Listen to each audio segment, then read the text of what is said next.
Have you ever dared to challenge God? Think about that for a moment.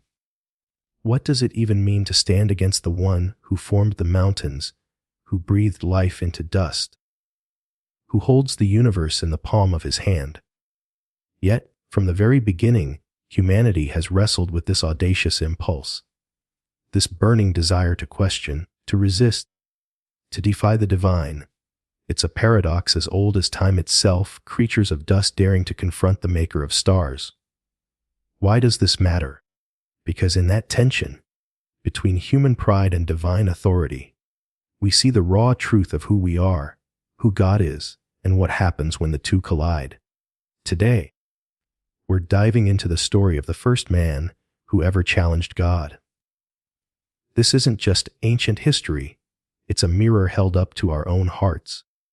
It's about the consequences of pride, the limits of human wisdom, and the breathtaking patience of a God who still reaches out to us even when we push back.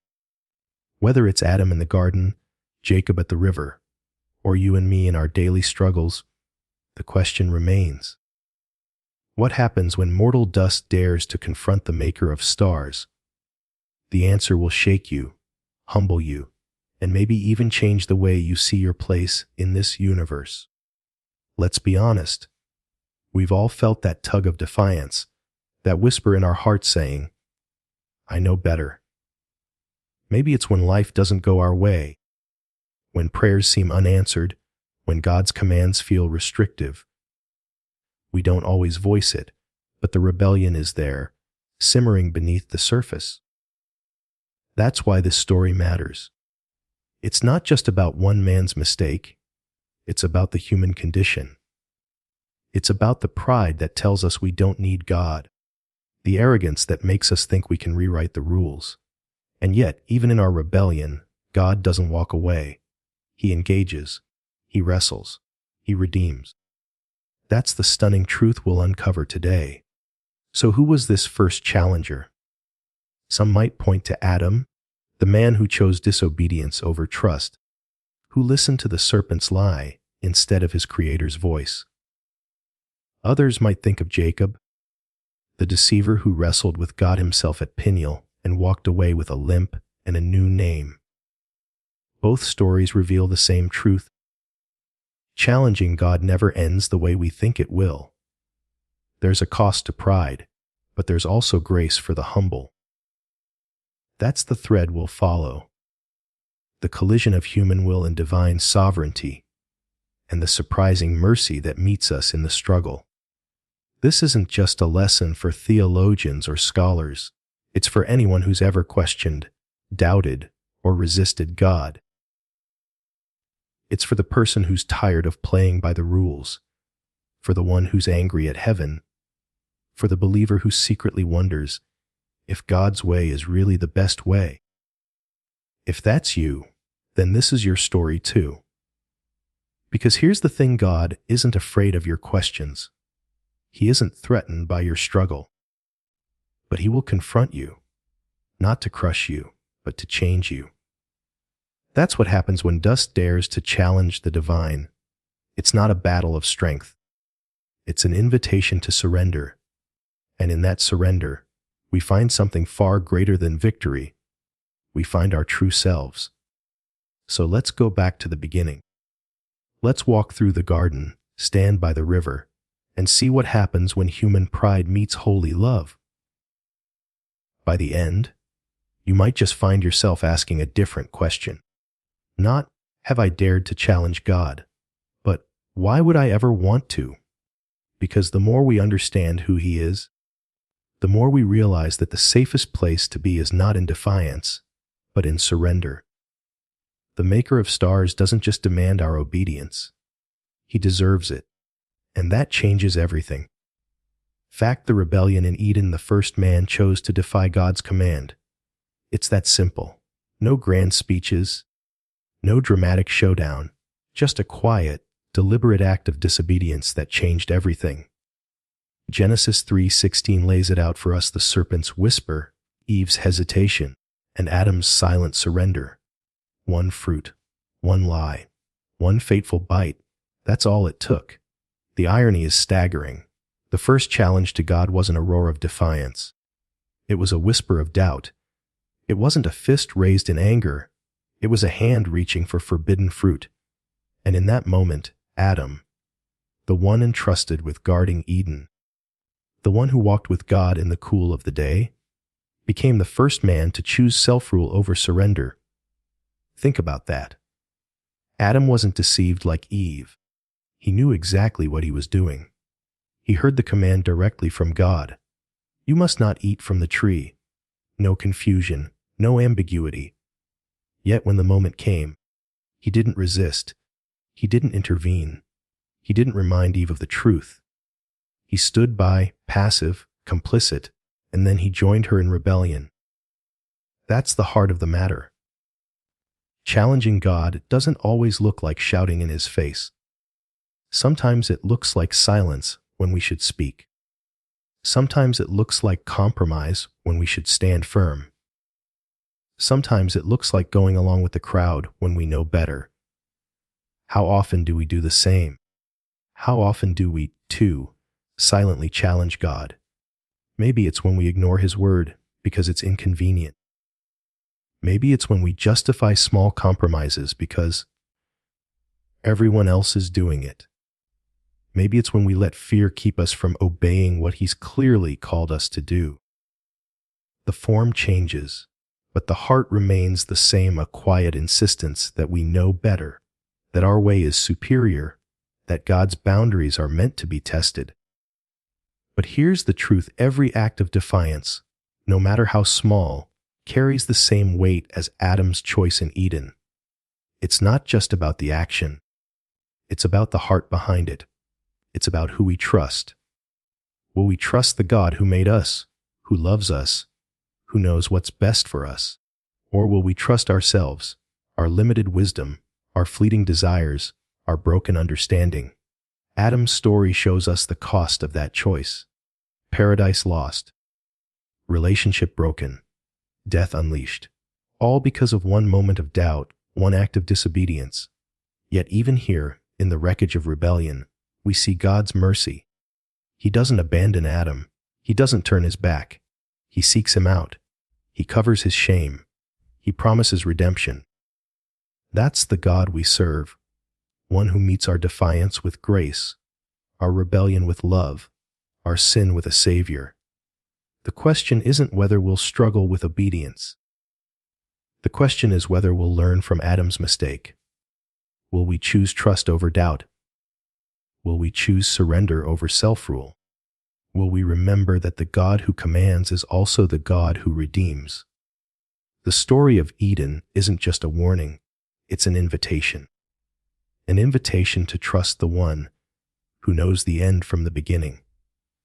An invitation to rest in the boundaries he's set, not because they're restrictive, but because they're protective. An invitation to live in the freedom of surrender rather than the bondage of self-rule.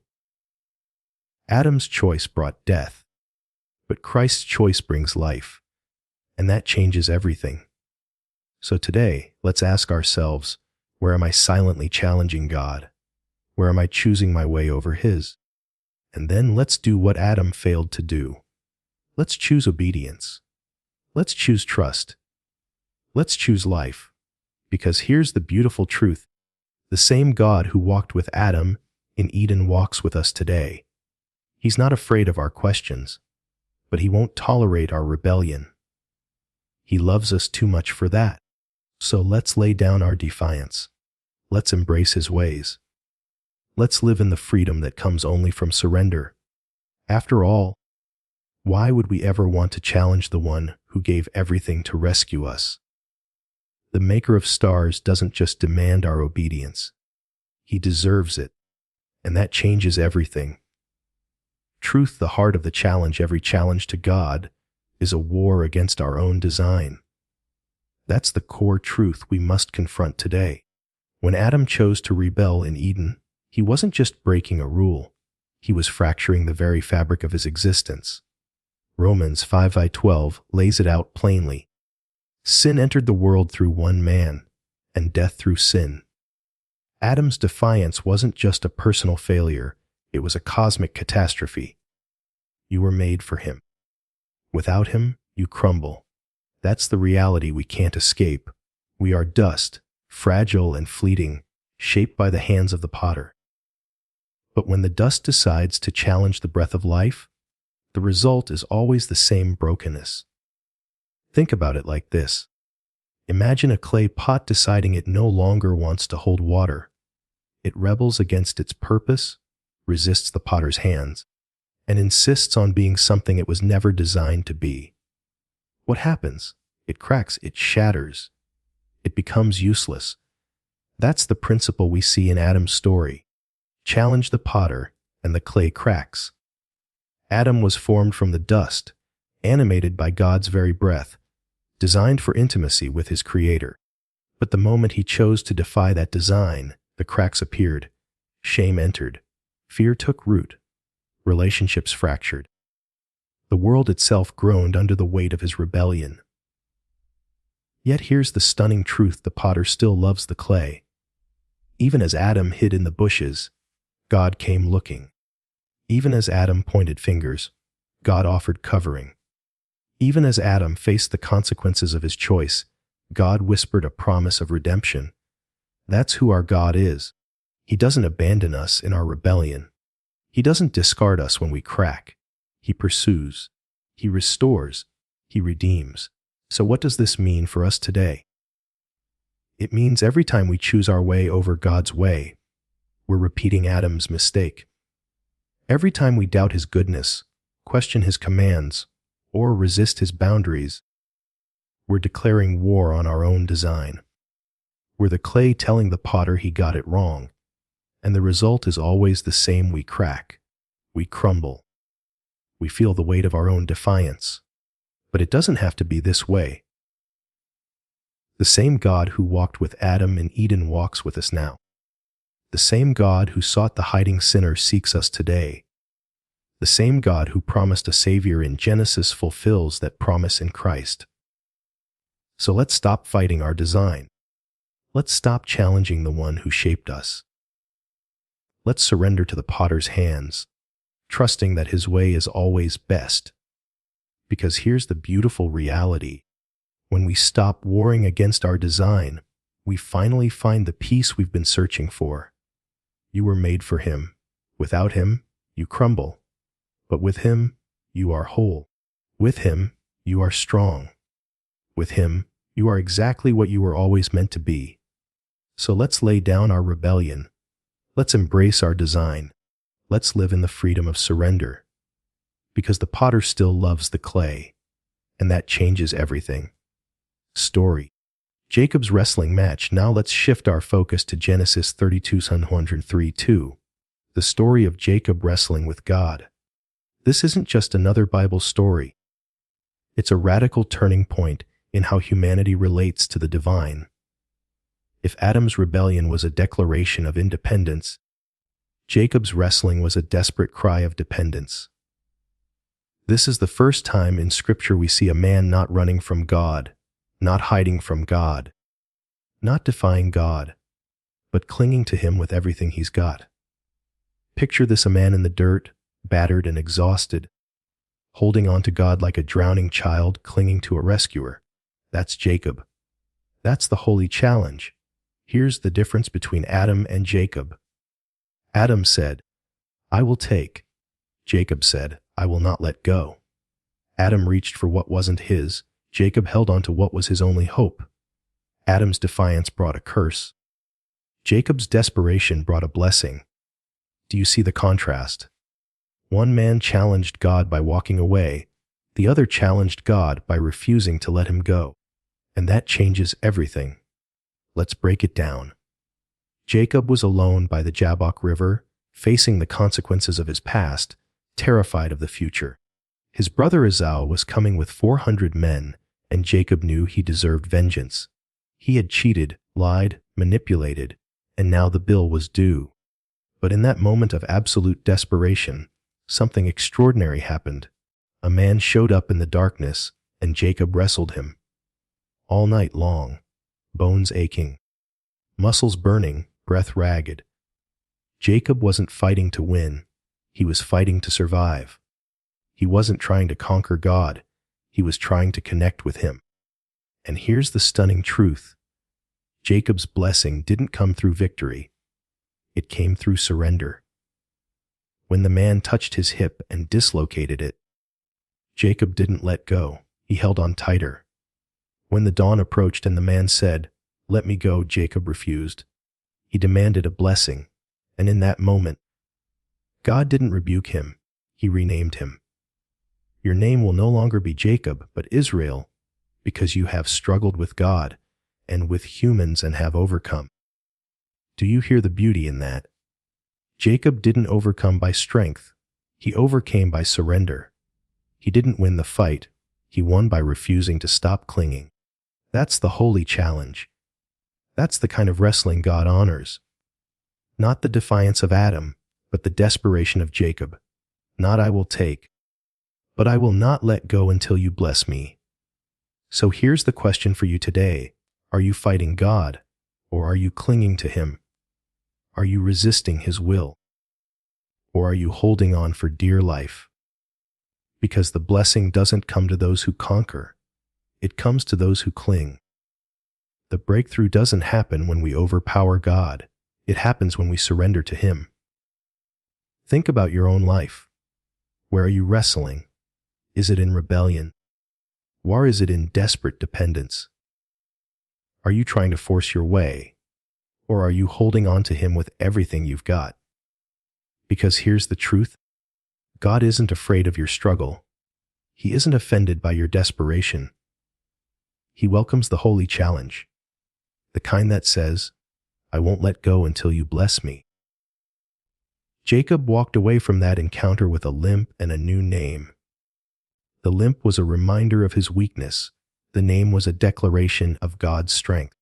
That's the paradox of the holy challenge. We cling in our weakness, and He gives us His strength. We surrender our will, and He gives us His blessing. We stop fighting Him, and He fights for us. So stop running, stop hiding, stop resisting, start clinging, start holding on. Start wrestling with the desperation of a man who knows he has nowhere else to go. Because the God who met Jacob at the Jabbok is the same God who meets you in your struggle. He's not waiting for you to get it together. He's waiting for you to let go. Not of Him, but of everything else. You were made for Him. Without Him, you crumble. But when you cling to Him, you are transformed. When you surrender to Him, you are blessed. When you stop fighting and start holding on, you walk away with a new name. So grab hold of God tonight. Don't let go. Wrestle in holy desperation and watch what He does. Because the blessing is coming, the breakthrough is near. The new name is yours. Hold on. Action the right challenge now. Let's take this truth deeper. Challenge God, but not with rebellion. Challenge Him with faith.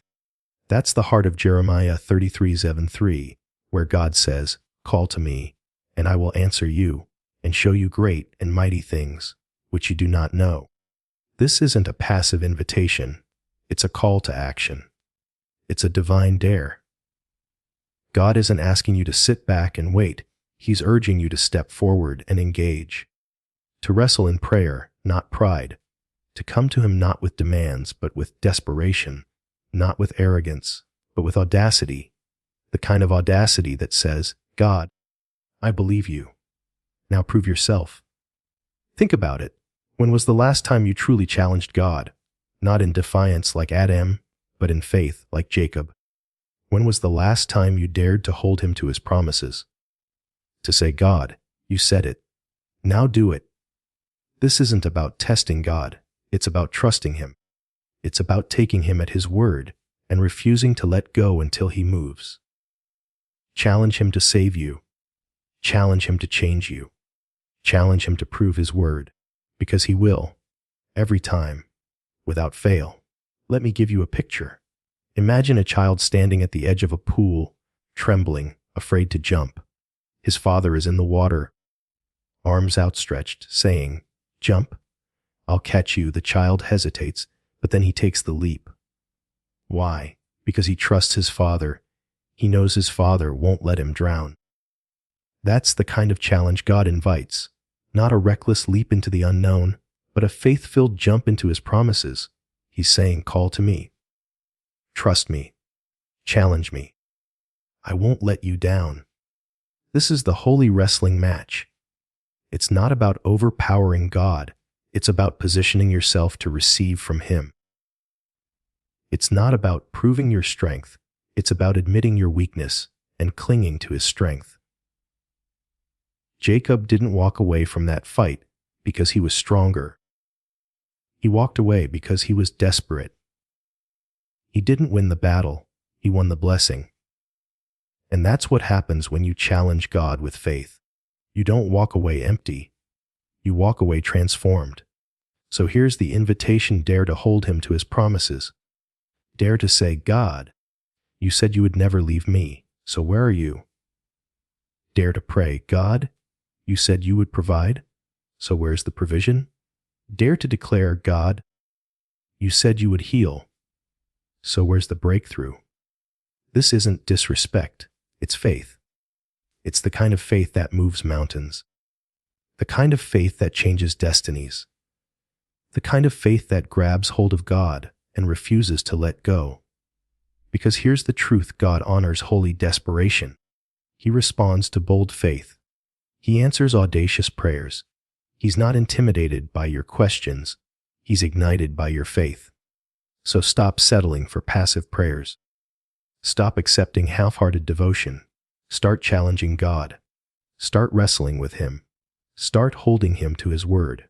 And watch what happens. Because when you dare to believe, He dares to move. This is your moment. This is your Jabbok. This is your night of wrestling. Don't waste it.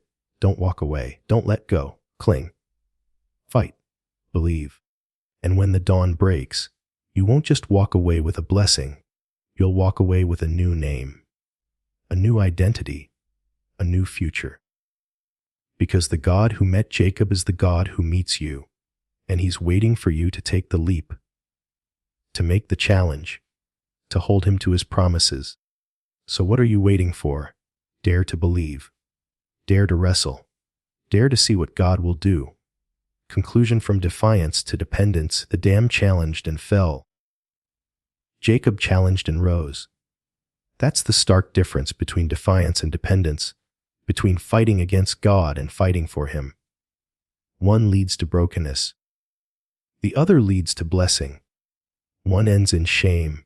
The other ends in transformation. And here's the choice laid before you today. Will you fight against God? Or will you fight for Him? Will you wrestle in pride, or will you wrestle in faith? The answer to that question will determine not just your struggle, but your victory. Let me paint the picture clearly. Adam's challenge was rooted in rebellion. He listened to the serpent's lie, doubted God's goodness, and reached for what was forbidden. His defiance wasn't a cry for more of God, it was a rejection of God, and the result: separation, shame, a world fractured by sin.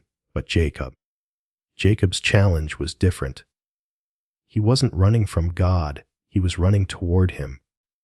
He wasn't rejecting God's authority, he was clinging to God's promise. And when he wrestled that night at Jabbok, he wasn't trying to overthrow God. He was trying to hold on to Him. He was desperate, broken, and utterly dependent. And that's when God changed him. That's when God gave him a new name. This is the paradox of faith. The way up is down. The way to strength is weakness.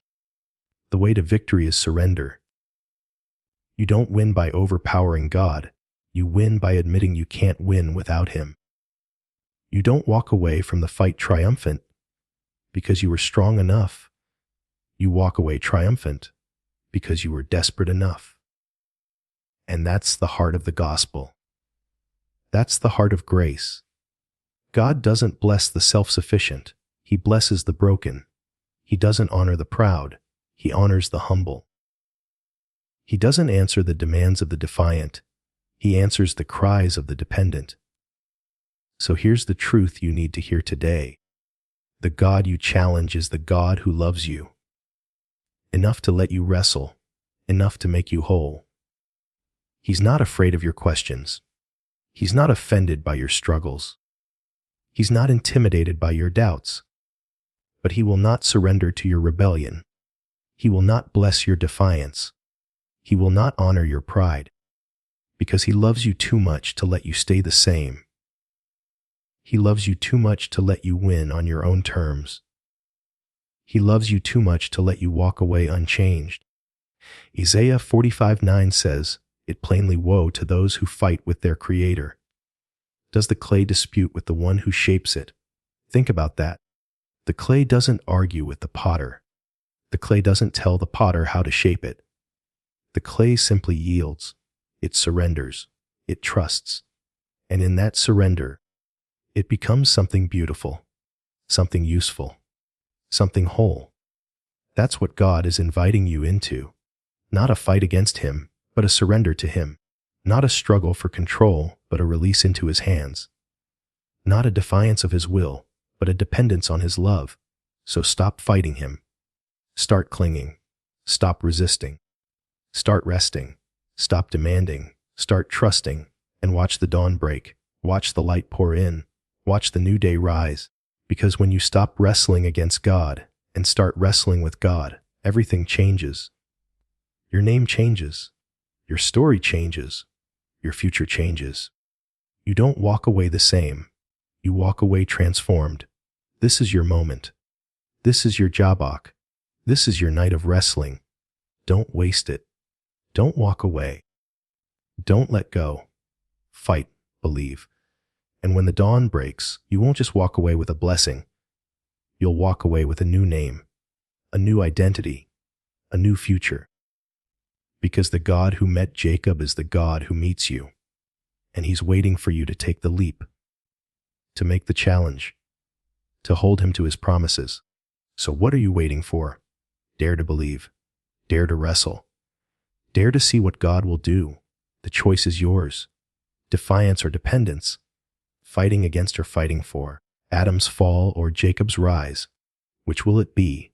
Stop fighting him. Start clinging. And watch the dawn break.